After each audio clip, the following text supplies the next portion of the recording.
રાજપૂત સમાજનો ધર્મરથ અંબાજીથી થયો પ્રારંભ। અંબાજી મંદિરમાં રાજપૂત સમાજના આગેવાનોએ કર્યા દર્શન। અંબાજી મંદિરમાં દર્શન કરી ધજા ચઢાવી ધર્મરથનું કરાવ્યું પ્રસ્થાન। બનાસકાંઠા જિલ્લામાં ફરી ભારતીય જનતા પાર્ટીના વિરુદ્ધમાં મતદાન કરવા કરશે અપીલ। પુરુષોત્તમ રૂપાલાના વિરોધના મામલે રાજપૂત સમાજે ધર્મરથનું કરાવ્યું પ્રસ્થાન। પુરુષોત્તમ રૂપાલાએ કરેલી ટિપ્પણીઓનો મામલો હજુ પણ શાંત થયો નથી। રૂપાલાના વિરોધ મામલે સમગ્ર ગુજરાતમાં રાજપૂત સમાજમાં ઘેરા પ્રત્યાઘાતો। અંબાજી ખાતે બોડી સંખ્યામાં રાજપૂત સમાજના લોકો એકઠા થયા। રાજપૂત સમાજના લોકોએ રાજપૂત સમાજની ધર્મશાળા ખાતેથી રેલી સ્વરૂપે અંબાજી મંદિરમાં પહોંચી માં અંબાના દર્શન કરી ધર્મરથનું પ્રસ્થાન કરાવ્યું। રિપોર્ટર મનીષ જોશી, દાતા, બનાસકાંઠા। थोड़ा कम अंदर दबाओ थोड़ा बस नारा नीचे भी नीचे कर रोल क्या जो रोल भाई तू नीचे भी जाओ और ऊपर कर एक मिनट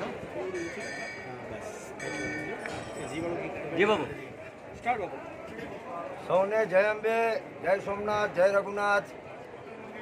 आज अमे शक्तिपीठ અને સમગ્ર ભારતની શ્રદ્ધાનું કેન્દ્ર માં જગદંબના ચરણોમાં વંદના કરી ધ્વજારોહણ કર્યું અને આજે જેમ ગુજરાતના તમામ જિલ્લાઓમાં 2 દિવસ પહેલાંથી ધર્મરથ સમગ્ર જિલ્લાઓમાં ફરી રહ્યો છે, એમ આજથી બનાસકાંઠાનો ધર્મરથ માં અંબાના ચરણોથી અમે શરૂ કરીએ છીએ। અમે માતાજીને પ્રાર્થના કરી કે સમગ્ર ગુજરાતની પ્રજા સુખી થાય, સુખ શાંતિ અને સમૃદ્ધ ગુજરાત, સલામત ગુજરાત, સૌનો સાથ સૌનો વિકાસ એ ગુજરાત, એવી માતાજીને વંદના કરી અને અમારા આ ધર્મરથનું અમે આજે શરૂઆત કરી રહ્યા છીએ। આજે આપ જુઓ છો કે ના કેવળ ક્ષત્રિય સમાજ પણ ક્ષત્રિય સમાજની સાથે રાજપુરોહિત સમાજ હોય, ઠાકોર ક્ષત્રિય સમાજ હોય, અમારા જાગીરદાર ભાઈઓ હોય, ટૂંકમાં 18 કોમોના આગેવાનો આજે અહીંયા ઉપસ્થિત છે।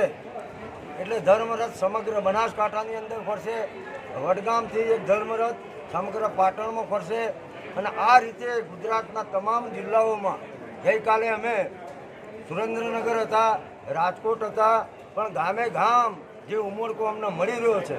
અને અમારો આ ધર્મરથ આપ જાણો છો કે અસ્મિતાની લડાઈ છે। એક બાજુ અહંકારી સત્તાધીશો છે અને એક બાજુ અસ્મિતા, નારી શક્તિ, નારી સન્માન, નારી ગૌરવ માટે ઝઝૂમતો ક્ષત્રિય સમાજ છે। આ બેની લડાઈ છે। અધર્મ અને ધર્મની લડાઈમાં મા ભગવતી એ અમને ચોક્કસ વિજયી બનાવશે એવી માના ચરણોમાં પ્રાર્થના કરી અને અમે આજે ધર્મરથની શરૂઆત કરવા જઈ રહ્યા છીએ। સંદેશ આપવા જઈ રહ્યો છે પ્રજાને? પ્રજાને અમારો એ જ સંદેશ કે 24 તારીખથી શરૂ કરેલું સંમેલન, ઉપવાસ, ધરણા, અત્યારે હાલ પણ દરેક જિલ્લાઓમાં અમારી ક્ષત્રિય સમાજની બહેનો એ છેલ્લા 5 દિવસથી પ્રતિક ઉપવાસ કરી રહી છે। જિલ્લા વાઇઝ સંમેલનો પછી રતનપર, રાજકોટ ખાતે 7 લાખ ઉપરાંત ક્ષત્રિયો ભેગા થયા। ક્યાંય પણ ગુજરાતની પ્રજાને અડચણ પડી હોય એવું બન્યું નથી।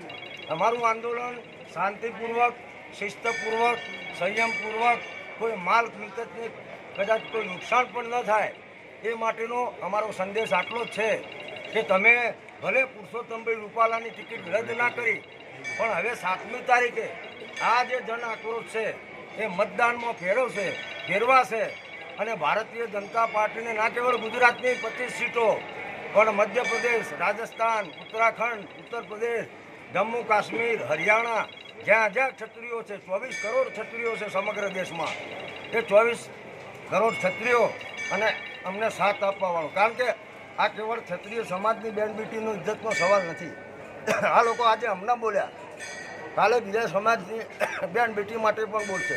એટલે મારો સંદેશ સ્પષ્ટ છે કે આપ સૌ સંયમથી ધર્મરથ ફેરવજો અને 7 તારીખે ભારતીય જનતા પાર્ટીના વિરુદ્ધમાં જંગી બહુમતીથી વિરુદ્ધમાં મતદાન કરાવજો અને એને રિઝલ્ટ સુધી લઈ જજો, એટલો જ મારો સંદેશ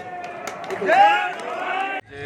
જે અહીંયા અમારી રાજપૂત એકતા રથની જે શરૂઆત થવાની છે, ધર્મરથ જે રણસિંહ બાપુએ મને કરેક્ટ કર્યું, ધર્મરથની જે શરૂઆત છે, એક બહુ રાજપૂત એકતા અમારી સામે આવે, સમાજને બધા સમાજને હિન્દુત્વ ધર્મને એને બધાને ખબર પડે કે રાજપૂત એકતા હજી પણ જીવિત છે અને આગળ ચાલતી રહે. આ એકતા એવી છે કે અમે કોઈ પણ પાર્ટીએ એનાથી જોડાયેલા નથી. આ રાજપૂત સંગઠન છે અને રાજપૂત સંગઠન આગળ ચાલે, રાજપૂત આગળ વધે અને રાજપૂતને સાથે જે ખોટું થયું છે એનું અમને રિઝલ્ટ મળે, એ જ હું પ્રાર્થના કરું છું માતાજીના આશીર્વાદ.